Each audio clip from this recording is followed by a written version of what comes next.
Hey there, boot campers. How you doing? This is Dave from Michigan. Thought I'd send you a little clip again this week. I believe the topic is on label reading. Um, I think I got into that a little bit last week, but it's still a worthy topic to endeavor to talk about because there's so much to talk about. I think one of the first things that you have to um, deal with and understand is that when I went to college, I went to Michigan State, and one of my roommates was called a packaging major.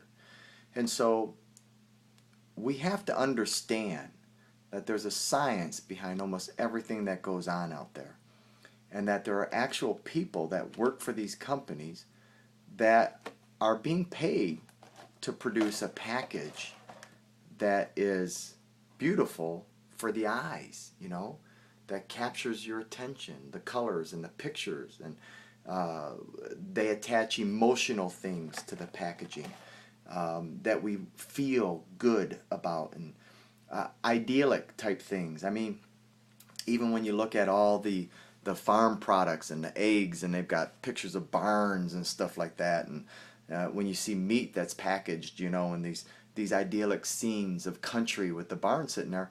I mean, think about it. Most of our meat, it comes from these mega agricultural slaughterhouses that are just atrocities in terms of the stench and the smell and the cleanliness of them.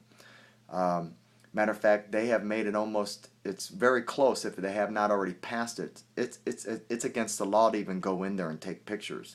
You can get thrown in jail nowadays. If you watch the documentary Food Inc., very good documentary about showing how our food is raised.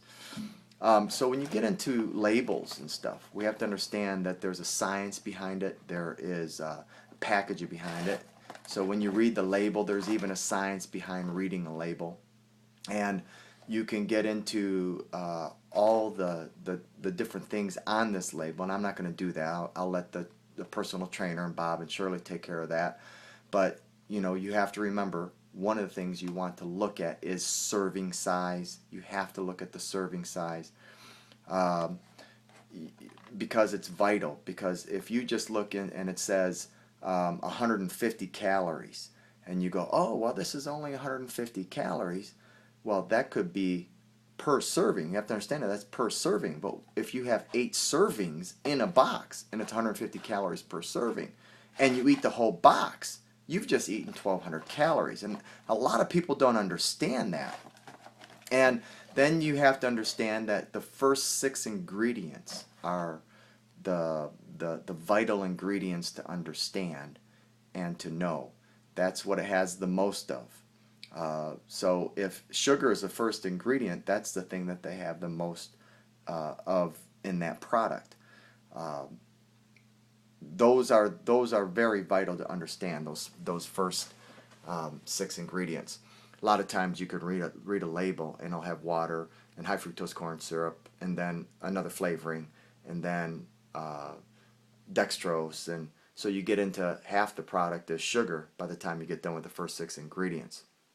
So that's vital to understand. Make sure that you understand when you look at the serving size and you look at the grams of everything. Also, another thing that you have to be careful and beware of, make sure there's no trans fats in it.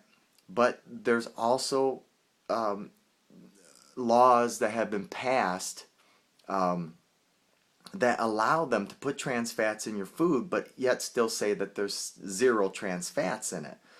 Um, so you have to make sure that your label, your ingredient label, um, also couples with the label that it says right there about what's in it, how many trans fats. So if it says 0 trans fats, make sure you go down to the ingredient label and make sure it doesn't have any hydrogenated oils.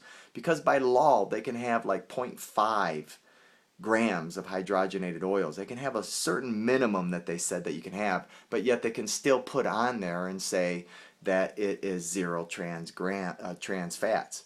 So if there's anything hydrogenated in that product, even though it says 0 trans fats, you're still going to have trans fats in it. I mean, there's just a myriad of obstacles. It's sad to say, but you almost have got to become a rocket scientist to figure out what's in our food nowadays. That's very sad, and it's a sad picture of our society. The best thing that I have found, and I'll end this little clip today, is I want you to take a look at this label, and you probably won't be able to read it, but look at all the ingredients on this label here.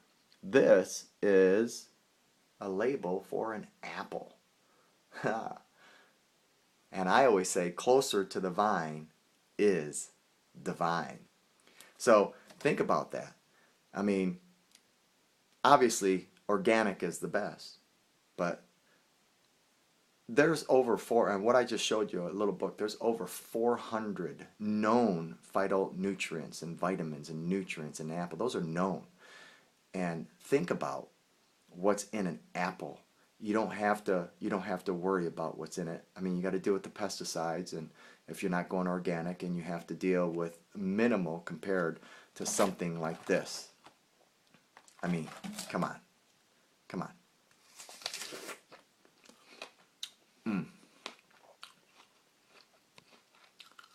What could be better than that? Y'all have a good class. I'll talk to you next week.